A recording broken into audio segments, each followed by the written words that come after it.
You know, I was charged by the ANC for saying Botswana has got an American base and poses a threat to South Africa.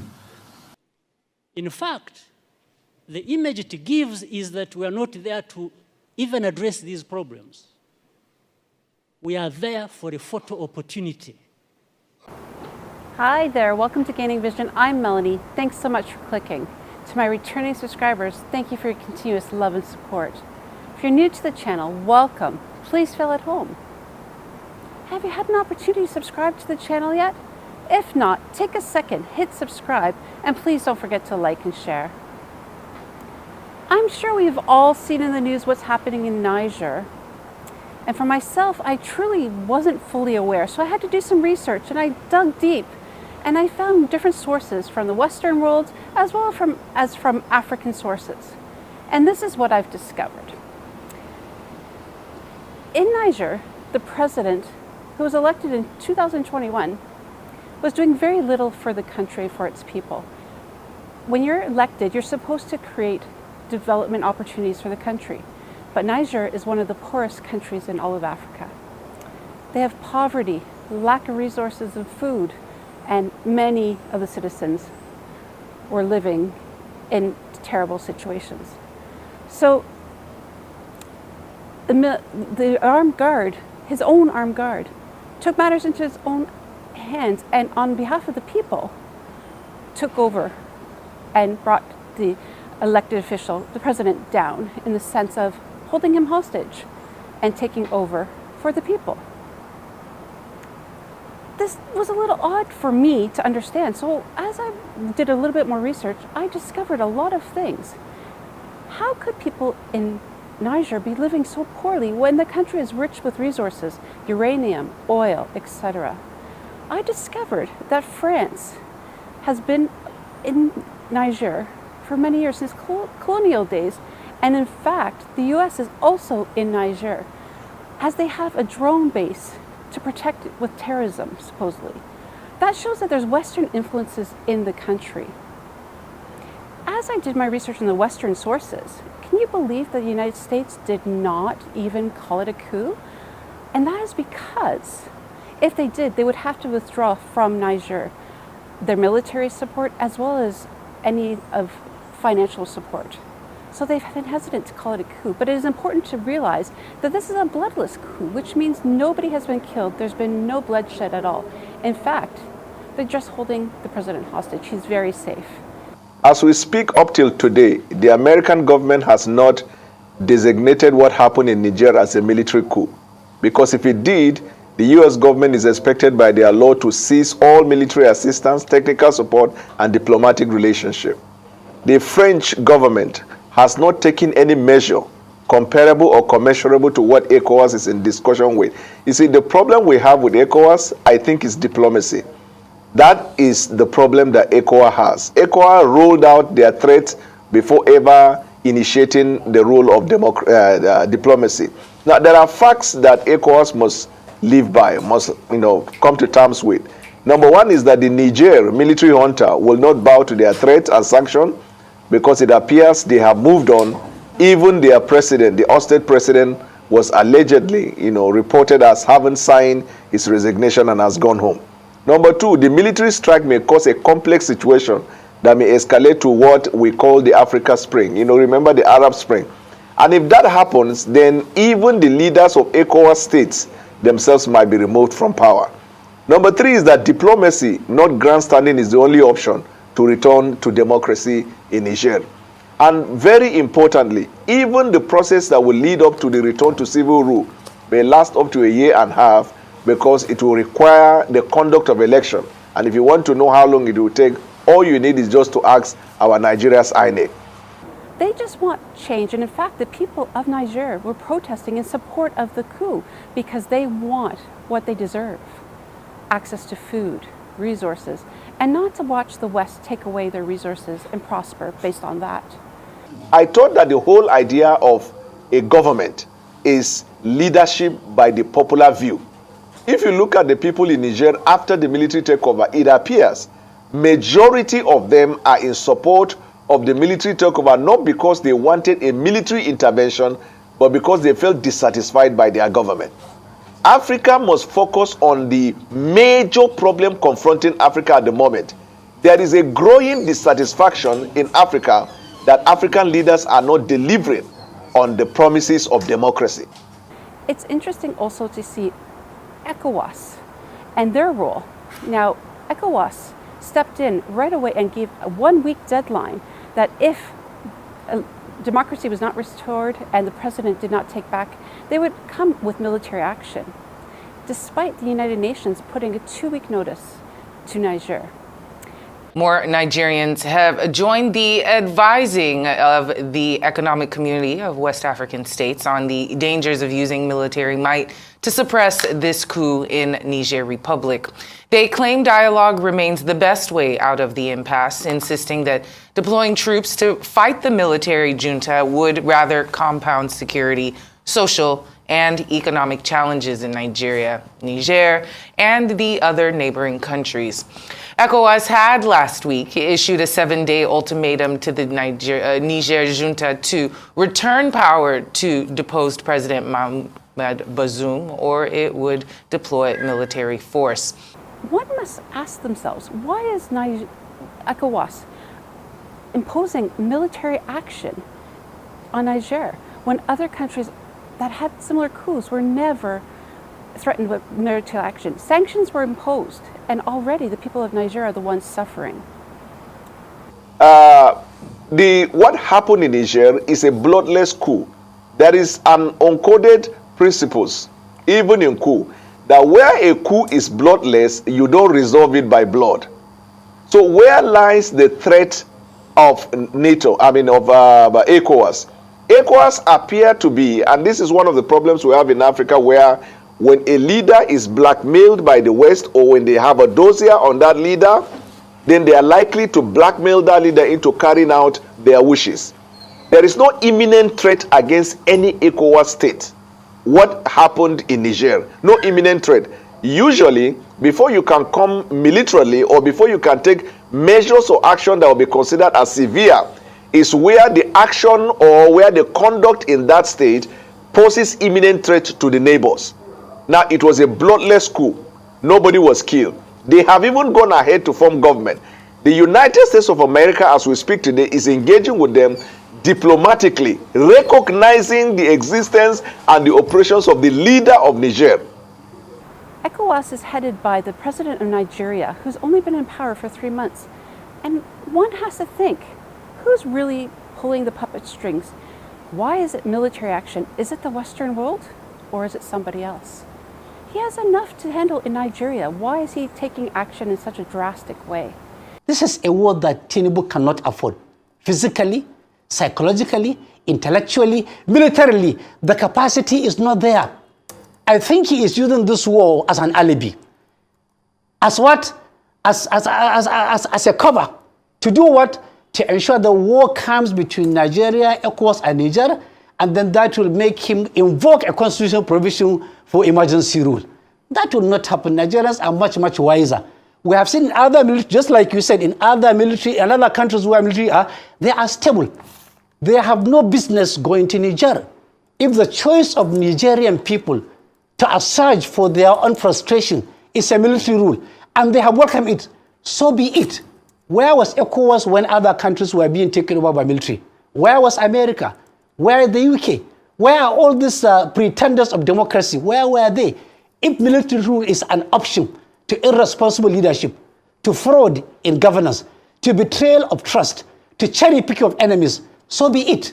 Mr. If civilian president don't like coup, if civilian president don't like coup, they should be democratic, they should be responsible, and they should be answerable. Short of that, coup will always be an option for people who are aggrieved. If Tinubu decide to go and invade, along with ECOWAS, to invade Niger, he will lose more than ECOWAS, because definitely we are going to the polls anytime, any day, anytime soon. We will go back to the votes. We will go back to the polling stations. And that is when Nigerians will realize that they have been called upon in the past. Be wary, be careful, Beware of a Tinubu presidency. They didn't hear. Now we are seeing the manifestation of absolute failure and incapacity, inability, and lack of experience. Only an inexperienced president, barely 3 months in an office, can begin to think of war. Therefore, our option, violence is not an option. Our options are always, under democracy, our voters' card, our voices, our communication, our resolve to work in team and ensure that people who are bloodthirsty, who cannot go to the blood bank and get a blood, rather they want a fresh blood, will not govern Nigeria, will not preside over Nigeria, and will not continue to decide the fate of Nigerians. Already it's a country where everybody is on his own, everybody for himself, survival of the fittest. The devil take the hindmost. People are angry, they are hungry. Businesses have been crippled. Relationships have been destroyed. And yet under this terrible situation, somebody is thinking of war. Perish that thought of going to war. One would hope that they would sit down, have dialogue, and come up with a peaceful solution. But that was not on the table at all. So we will wait to see what happens. What I find very, very interesting, though, is that many African leaders have spoken out to African leaders across Africa before the coup, after the coup, and actually during, speaking out to being mindful of the Western influence. Julius Malema mentioned to African leaders to be mindful of air bases being in their countries. Because a research was conducted, the landing strip that is there in the army base of Botswana, they say it can land a fighter jet which can take less than 2 minutes if it wants to hit the Union building. So if America says we're fighting South Africa, it doesn't have to send anything from Washington. They are here already. And that's what Putin doesn't want in Ukraine. They want to do what they did here in Botswana, in Ukraine. We allowed it. And our position as the EFF is that that army base must be removed because it poses a threat to SADC. The United States has that air drone base in Niger. Also, of course, other leaders have spoken up as well, including the president of Uganda, who spoke about being mindful of the Western world coming to take the minerals and resources. He had been approached several times by the Western world to come and take the uranium and resources of Uganda, and just like that, shot that down. Now, Uganda has got a lot of uranium. Some years ago, a Western company came and proposed to mine the uranium. They came here, said they want to mine the uranium. I asked them, mine it and take it where? They said, export it. That was their answer. I asked them, export it for what purposes? They told me, for the purposes of generating nuclear energy, for electricity, and other uses such as medicine, vector control, etc. I then asked them, have you heard a rumor that there are some human beings here in Uganda who need electricity, who need nuclear medicine, and who need vector control services? I asked them, you want to take the uranium, but have you had a rumor that there are some human beings here?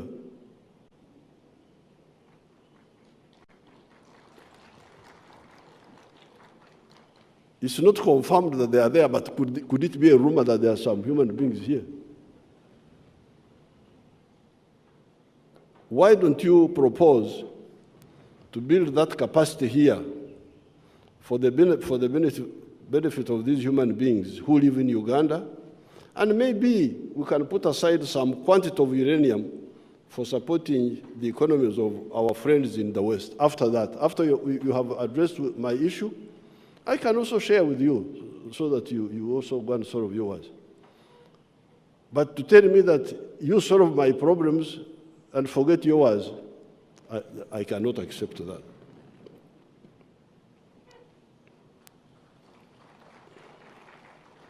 They never came back. They never came back. obviously it's beneficial for the United States and France to benefit from the uranium in Niger. And they have an invested interest to ensure that who they want in power will help them. Now, NATO as a whole have member states. The interest in Niger is largely benefiting the NATO members. Interest. Now, one of the national security interests of a country is the territorial integrity, but one of the foreign policy of every country is national interest, which is why if you look at most parts of Africa, you see military base disguised in form of assisting militarily, but in actual fact protecting natural resources in those areas. Even if you come to the Lake Chad Basin in Nigeria, you will look at that. But they're not thinking of the people in Niger, the ones that are actually suffering, and the ones that the president was supposed to be protecting. Now, with respect to the Niger and their economy, and the fact that the impact of economy is not seen in the people, there are theories that will tell you most of the francophone countries, that is the problem they encounter. If you make a call, it has to be routed through France. If you send a letter, it has to go through France. Virtually everything you do has to go through France before it comes back to the francophone countries. That way, you're breaking down the income and resources and revenue that is being generated for the people. Secondly, their system of indirect, is it indirect or direct rule? That the system of governance is one that cherry picks key people in those countries and finance them and make them bourgeois, leaving the greater population in poverty. Now, otherwise, you would have thought that if you look at England and Nigeria, you look at US and some of the places of their interest, and you look at the France and the francophone countries, and you look at the way they work, every one of them is believed to be taking advantage of the African states. But if you measure them against equitable principles, you will see that the francophone have not been fair to the French-speaking countries in Africa. If you look at the use of how can you be exporting uranium? You don't have light in your country. Okay, the president of Nigeria just shot power or electricity to that country and they're already in darkness. Meanwhile, they have the natural resources that will power that country for the next 100 years without blink. That is point number one. Number two, if you place that in contradistinction with China and Russia, historically, especially Russia, historically, doing business with Russia has been more equitable with Africa. You know, Africans and Russia has been more equitable than with the West. Is there a possibility for a reset? Of course, for sure.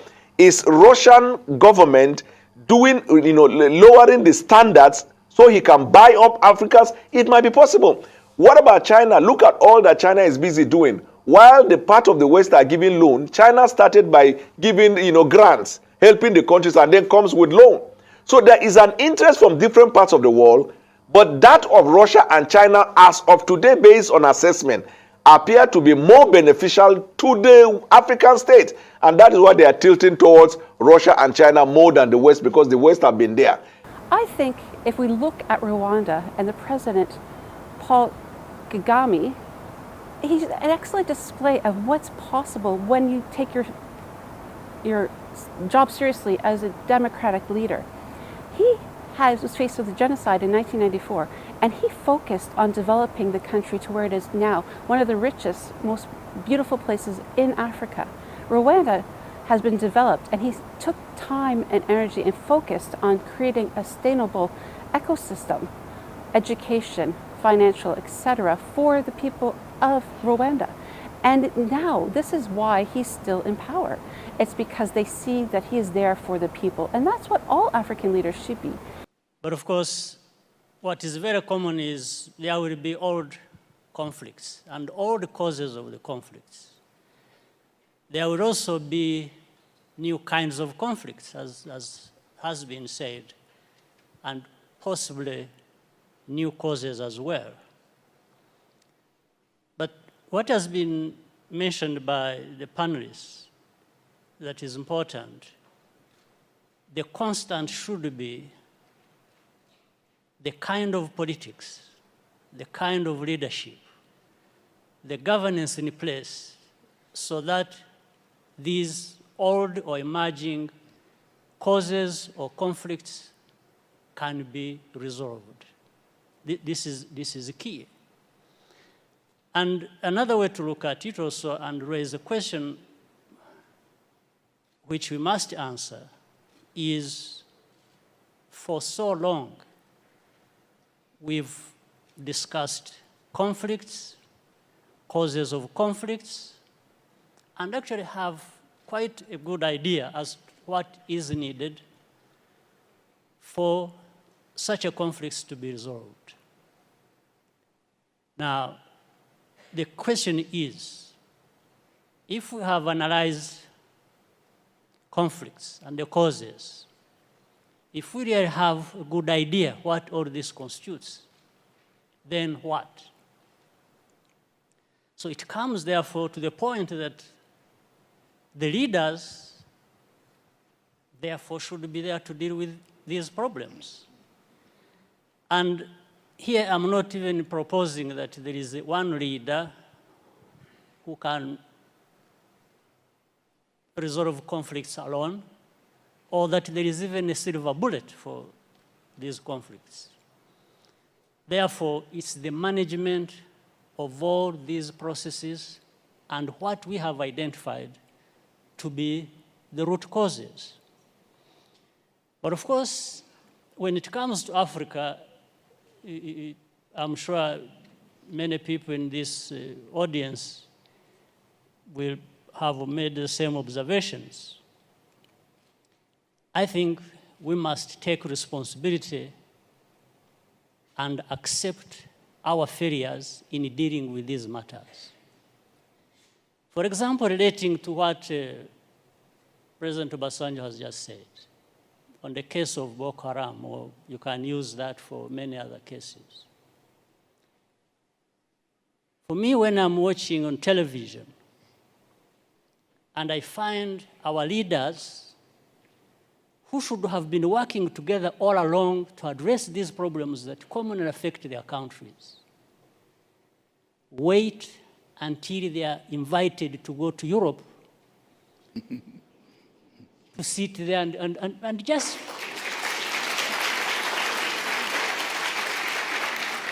it's like they are made to sit down and address their problems. Why does anybody wait for that? What image does it even give about us, about Africa? In fact, the image it gives is that we are not there to even address these problems. We are there for a photo opportunity.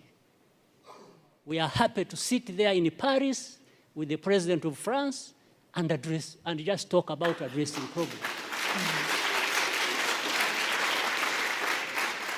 It doesn't make sense that our leaders cannot get themselves together to address problems affecting our people. It doesn't make sense. It is so important for us to be mindful and pay attention to what's happening in Niger, because all of us want to see Africa prosper, all countries. And if by chance military action is taken in Niger, it is going to be devastating to many countries in Africa, including Nigeria. So I'm awaiting to see what happens.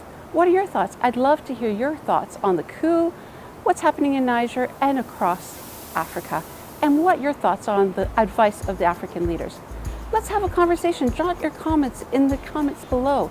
And please don't forget to hit that subscribe button, like and share, and hit that notification button to ensure you're notified each and every time I upload new content. Until next time, we'll see you later. Bye.